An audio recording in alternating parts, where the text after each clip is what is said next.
জীবনেও কোনোদিন গোপালগঞ্জ যাই নেই। এই বাড়ির ধারে গুনাপাড়া সরগুনাপাড়ায় এই ফেরিঘাটের মানুষ এই জায়গাতে কৃষি খেত খাবার করে, বা এসে একটু ফেরিঘাটে যাইয়ে চার দোকানে বসে, একটা চা, একখান টোস, একখান বিড়ি, একটা পান খাইয়ে এটি চলে আসে। ও কি বড় বড় রেস্টুরেন্ট আর হোটেলে কি আছে তা জানে? এরা যদি কেউ নিয়ে সোনারগাঁও হোটেলে বসায় দেয়, সোনারগাঁও হোটেলের সিস্টেম কি, সেরাটন সোনারগাঁও 5 স্টার 3 স্টারের সিস্টেম হলো এরকম একটা ফর্দ দিয়ে যায় এটা ইসির সাথে, ডায়ালের সাথে। এতে লেখা আছে কি কি খাবেন, সব ইংরেজিতে। উনি তো ইংরেজিতে আলিফও জানে না। এখন প্যান্ট শার্ট টাই করে ডাটের সাথে বেরিয়ে গেছে জমিদার সাজিয়া, এখান দিয়ে গেছে বিটা যা যা খাবার টিক দাও, কলম দেশে। এখন যদি আমি লেখাপড়া জানি রে, টিক দিয়ে খাতি হবে, তাহলে কি একটা লজ্জার বিষয় না? তো মুখস্থ ঠুয়োটা 3-4 জায়গা টিক দিয়েছে, আর ওর ভিতরে খাবার সেই মানে পাবলিক ফাংশন থেকে নিয়ে রাজা বাচ্চার ফাংশন কিন্তু সব আছে। তো উনি ঠুয়োটা দাগ দিতে দিতে 7-8টা দাগ দিয়েছে, পরে তাই টেরে বেরিয়ে নিয়ে আইছে একটু ফ্যান, একটু দাবড়া, একটু খুদ ভাজা, একটু খুদ ফুটনু, এই শেষ লজ্জাতে কতিও পারতেছে না, খাইয়ে দেয় আবার ফর্দ একখান দিয়ে গেছে 2200 টাকা। ওর মাথায় চাটা পড়ছে, আল্লাহ এই ফ্যান খালাম 2200 টাকা দিয়ে। এ যদি 3 কেজি গোস্ত হয়ে যায়, সাই গোষ্ঠী খেয়ে জিয়াফত করে খাই উঠতে পারি। যদি খায় এরকম, আর যদি খায় যে দাগ না দিলে খাতে পারবে না, তাহলে ওকে বাবা তোর আবার বের কর দিয়ে আমি ওখান থেকে 2টি রুটি খেয়ে বাড়ি যাই। এ দাগ দিয়ে কি ডেলি ডেলি ফ্যান খাবো নাকি? চিনি নেওয়ার মধ্যে কি আছে, তার দাগটা দেবো কোন জায়গা? আল্লাহ ভেস্টে ঢুকে দিয়ে বলবে চাও চেয়ে নাও, তোমার যেটা যেটা ভালো লাগে। আপনি যেটা যেটা চেনেন সেটা বলার পরে দেখবেন যে লক্ষ লক্ষ রয়ে গেছে। আল্লাহ ইয়ান কি তো কোথায় দিতে পারছি না, কি আছে এর মধ্যে? আল্লাহ কয় ওয়ালাদাইনা মাজিদ, ওয়ালাদাইনা মাজিদ, ওয়ালাকুম ফিহা মা তাশতাহি আনফুসুকুম ওয়ালাকুম ফিহা মা তাদউন। মুখে যা বলবা তাও পাবা, মনে যা ভাববা তাও পাবা। এই চাওয়াটাওয়া তোমার ভাবাটাবা শেষ, এরপরে দেখবা লক্ষ লক্ষ আইটেম রয়ে গেছে। ওইটা ওয়ালাদাইনা মাজিদ, বিনা চাওয়ায় আমার পক্ষ থেকে তোমাদেরকে বোনাস দিয়ে দেব। মান আমিলা সালিহাম মিন যাকারিন আও উনসা ওয়া হুয়া মুমিন ফালানুহিয়ান্নাহু হায়াতান তাইয়্যিবা। দুনিয়ার জিন্দেগি সুখময় করে দেব। আমি হাজার হাজার রেফারেন্স আপনাদেরকে দিতে পারবো। নেক আমল যারা করে তাদের দুনিয়ার জিন্দেগি কিভাবে সুখময়, তাদের দুনিয়ার জিন্দেগি, দুনিয়ায় নাই কোনো টেনশন, নাই কোনো বিপদ আপদ, নাই কোনো মালি মামলা, নাই কোনো অর্থনৈতিক টেনশন। আল্লাহর রহমতে কেউ পাবে বলে দাবড়াই বেড়াবে না। বাজার ঘাটে বুক ফুলে বাজার ঘাট করে, কেউ বলে না যে বাকি খেয়ে গেছো, টাকা দিয়ে যাও। খিয়াপারের পয়সা কোনোদিন মার দেয় নাই। নেক আমল যারা করছে, রাত্রে তাহাজ্জুদ পড়ে, চেহারার ভিতরে একটা নুরানি ফোকাস, কথা বলেন ঠিক কি ঠিক না? জামা টুপি পাগড়ি পরে তবলিগের সময় লাগায়, সব মানুষ তাকে আলাদা রকম শ্রদ্ধা করে। এইটাই তো দুনিয়ার জিন্দেগি শান্তি। আর কি? বড় বড় রাজা বাদশা হইছো, আর পরে আকাম কুকাম করে দাবড়ের পর থাকলে কোথায় গেল সে সুখ শান্তি? সব সাতুর আড়িতে বাড়ি লেগে দুবু দুবু হয়ে গেছে, ঠিক না? তাহলে ওই শান্তি শান্তি না। যে কয়জন ইমানদারির সাথে আছে সে কয়জন আমরা এখনো আছি, বলেন আলহামদুলিল্লাহ। যে হালাতে আগে ভালো ছিলাম ওই হালাতে এখনো ভালো আছি, ওই হালাতে সামনেও ভালো থাকবো। আর এই ভালো থাকাটা ধরে রাখার জন্য একমাত্র সবক হলো ঈমান আর আমলের সাথে থাকা, কথা কয় না? টাকা পয়সা কামাই করে দেখছি, কর্নেওয়ালাকেও দেখছি, বড় বড় পদ দখল কর্নেওয়ালাদেরকে দেখছি, কেউ সুখে নাই। আমরাই সুখে আছি, বলবেন না? আমরাই সুখে আছি, আছি না নাই? কোনো কেস নাই, কাছারি নাই, মালি নাই, মামলা নাই, নিরিবিলি আছে। আগেও মসজিদে যেতাম, এখনো যে আমাকে কেউ দাবড়ায় না। সুখে থাকবো, শান্তিতে থাকবো। এরপরে আল্লাহ পাক রব্বুল আলামিন আমাদেরকে যাতে ঈমান আমলের সাথে সুন্দরভাবে যা তৌফিক দেয়, এজন্য দোয়া করব। আর নেক আমল কইরে, খেয়াল করেন, আমি নেক আমল কিছু কইরে অনেকে গল্প, আরে আল্লাহ আমারে ভেস্তে না দিয়ে পারে। যে নামাজ আমি পড়ি আর যে পরিমাণ দান করি, ওই কিছুদিনে আসি ওগুলো তো খুঁজে পাচ্ছি না। তো যা দান করি ও শোধ হইও সমান সমান হইও, তারপরও ডানি থেই যাবে। সাবধান, অত সাহস ভালো না।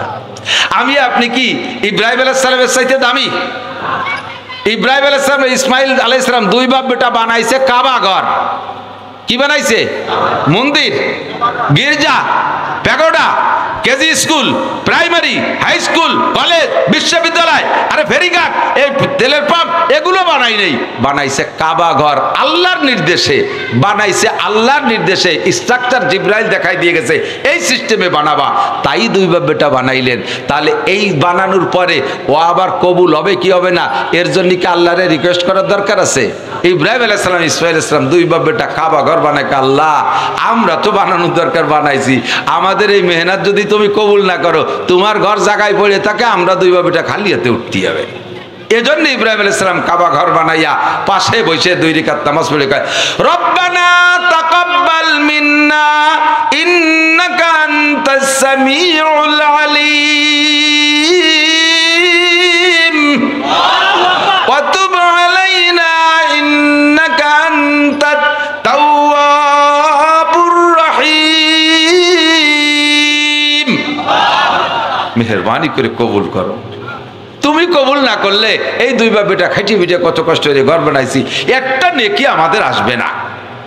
কাবা ঘর বানায় যদি রব্বানা তাকাব্বাল মিন্না ইন্নাকা আনতাস সামিউলকে সারেন্ডার করতে হয়, আমাদের দেশের যারা কিছু করে, মসজিদ বানায়, মাদ্রাসা বানায়, ঈদগাহ বানায়, আঞ্চলিকভাবে যারা দায়িত্বশীল সভাপতি, সেক্রেটারি, ক্যাশিয়ার, এরা একটু লামসাম করে ক্রেডিট ঝাড়ে, এটা আমি করেছি, ঈদগাহ আমি করেছি, আগের কমিটি কিচ্ছু করে নাই, এবার আমরা দেখেন কি করেছি, আরও করেছি, এরপরে সামনে সুযোগ দেন, দেখেন কি করে ছাড়ি দেই, রাস্তাঘাটে খাল বানায় দেবো, 12 মাস কাল নৌকো বেয়ে বেড়াবেন, আসমান ভেঙে জমিনে নামাবো, মাঠ লাঠির মধ্যে মুগুর ভরে ছাড়ি দেবো।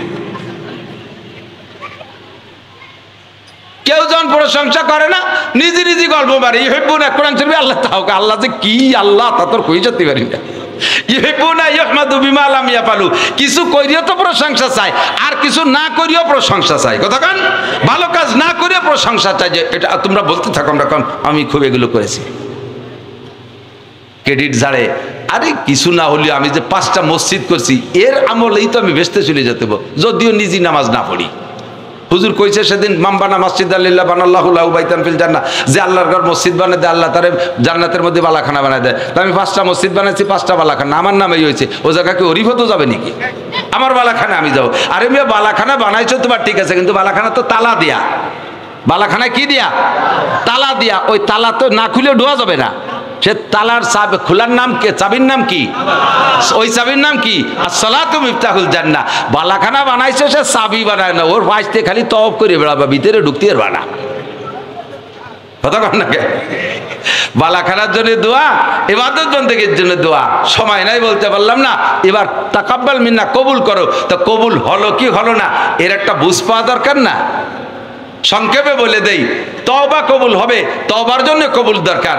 তওবা কবুল হয়েছে এর প্রমাণ, যে গুনাহ থেকে তওবা করছেন মরা পর্যন্ত যদি সেই গুনাহ না করেন, তাহলে বুঝবেন যে তওবা কবুল হয়েছে। বোঝেন এই কথা? ডেলি ডেলি আস্তাগফিরুল্লাহ আস্তাগফিরুল্লাহ আস্তাগফিরুল্লাহ আস্তাগফিরুল্লাহ, আরে কি কেউ কাছে না তসবিহ পড়ে, তসবিহ পড়ে, হ্যাঁ আমার হাস আসে, চার দোকানে বসে গল্প হতিছে, হাসিনে খালেদা এরশাদ জিয়া মজিবার, আবার গুটি চলতি তালে আছে, দেখছেন না এরকম? আর বাড়ি তো তোমার সুবহানাল্লাহ পড়তে এই মালা লাগে নাকি? হ্যাঁ, এটা হাতে থাকলি পড়ার একটা আগ্রহ পয়দা, ঠিক আছে, কিন্তু না পড়ে গুটি চালাবা কে? কথা কোন? তো বলে শায়ের বলে, তওবা বারলাম সবহেবার কাব দিল পুরা জোকে গুনাহ, মাসিয়াতরা খান্দামি আয়াত যে ইস্তিগফারে মা, মাসিয়াতরা খান্দামি আয়াত যে ইস্তিগফারে মা। মুখে আস্তাগফিরুল্লাহ, রাতে তাসবিহ, আর ভিতরে ভিতরে ব্যারাকের টাকা কোন অফিসে গেলে তাড়াতাড়ি পাওয়া যায়, কোন জায়গা গেলে ঘুষ পাওয়া যায়, কোন জায়গা গেলে সুদ পাওয়া যায়, কিভাবে কি করা যায়, যত আকাবের প্ল্যান ভিতরে ভিতরে, আর মুখে আস্তাগফিরুল্লাহ, হাতে তাসবিহ। এই তাসবিহ দিয়ে আর আস্তাগফিরুল্লাহর মুখ ভরে আসে, কত বড় বাটপার, কি সিটা এর আছে না নেই? সকালবেলা ফজরের নামাজ পড়ে 3 খেতের যে পাগড়ি একটা বাইন দিয়ে মেহগুনি গাছ লাগাতে গেছে, বাড়ির আর কোনা যাইতে লাগাইয়া পাশের বাড়ির দিকে মাথা কাট করে দিতেছে, মানে গাছ বড় হলে ওকে উঠোনের পর বড় করা, যাতে খেতা খাওয়ার সুতি না পারে। এরকম দিনদার ক্রিমিনাল আছে না কিছু? কুজড়ুও আস্তাগফিরুল্লাহ বহুত, এ বহুত। তুমি মিয়া গাছ লাগাবো তোমার সীমা নাই, এই গাছটা বড় হবে, বড় হওয়ার পর তো সে দুয়ে দিক বড় হবে, দুয়ে দিক বড় হলে ওই পাশের বাড়ির দিকে চলে যাবে, তাকে আধা হাত জায়গা দখল করে ফেলবে, এটুক তো তুমি কোনোদিন ছাড়বা না। তুমি বলবা গাছ আমার তো জায়গা আমার, এই শয়তানি বাদ দাও। আপনি যে গুনাহ থেকে তওবা করেছেন ওই তওবা কবুল হয়েছে, প্রমাণ হলো মরার আগে যদি আর সেই গুনাহ না করেন। আপনি ইবাদত করবেন, ইবাদতের একটা প্রতিদান আছে, প্রত্যেক ইবাদতের সময় নাই বলতে পারলাম না, প্রত্যেক ইবাদতের প্রতিদান আছে, দুনিয়ার দিক দিয়েও দুনিয়া প্রতিদান আছে। আপনার এই ইবাদত কবুল হয়েছে তার প্রমাণ হলো যদি আপনি এই প্রতিদান পান। ইবাদত কবুলের আরেকটা আলামত হলো যে ইবাদত নিয়মতান্ত্রিক ফরজ ওয়াজিব সুন্নাত, এই ইবাদতগুলো একবার করার পরে পুনরায় যদি আরেকবার করার সুযোগ পান তাহলে বুঝবেন যে আগেরটা কবুল হয়েছে। আপনি হজ করে আসছেন, কমপক্ষে আরেকবার যদি উমরা করার সুযোগ পান তাহলে আপনার ওই আগের হজটা কবুল হয়েছে, এটা তার প্রমাণ। কারণ আল্লাহ তাআলা আপনার হজটা দেখে লাইক করছে, আল্লাহ পছন্দ করছে, আল্লাহ কমেন্টস করছে, আল্লাহকে ঠিক আছে হে আব্দুল খালিক তুই আরেকবার আসিস, তুই যেভাবে তওব করলি আর আরাফাতের মাঝে কানলি, তোর কান্দার তওব আমার খুব ভালো লাগছে, তোর দাওয়াত দিয়ে দিলাম তুই আরেকবার আসিস। ফিরেবার জাতি পারলে বসবেন যে আপনার আগেরটা পছন্দ হয়েছে বিধায় মালিক আপনার দাওয়াত দিয়ে দিয়েছে। আপনার বাড়ির রাজমিস্ত্রি কাজ করছে, একজোড়া মিস্ত্রি, তাদের কাজ ভালো হলে আপনি তার দাওয়াত দিয়ে দেন, জামাল তোরা জোড়া এই জোড়াই কিন্তু কালকেও আসবি, আর যার সময় 20 টাকা বেশি নিয়ে যাস, দুইজন চা খেয়ে যাস।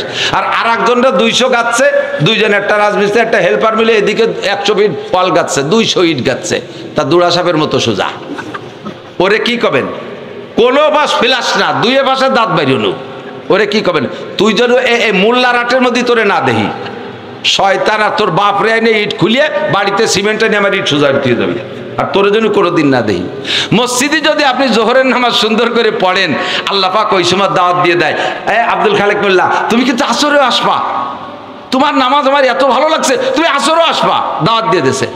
আর একজন জোহরের নামাজ পড়তে যায় এরকম বেয়া হয়ে দাঁড়াইছে, আল্লাহর কয় যে সূরা তোরে মসজিদের সময় আসরের সময় মসজিদে তাতে ঠ্যাং ভেঙে গেলে দেন বাড়ি দাতাল মসজিদে এসে বেহায় দাঁড়াতাই ওই যা কম ইলা সালাতে কমু কুসালা, আল্লাহ থাক কইছে কমু কুসালা, ওলার সাথে সাথে বেহা কুড়ায় দাঁড়াইছে, নামাজ পড়ছে কোন সুরে দিয়ে, আগের রেখাতে কোন সুরে পড়ছে পরের রেখাতে তা মনে নাই।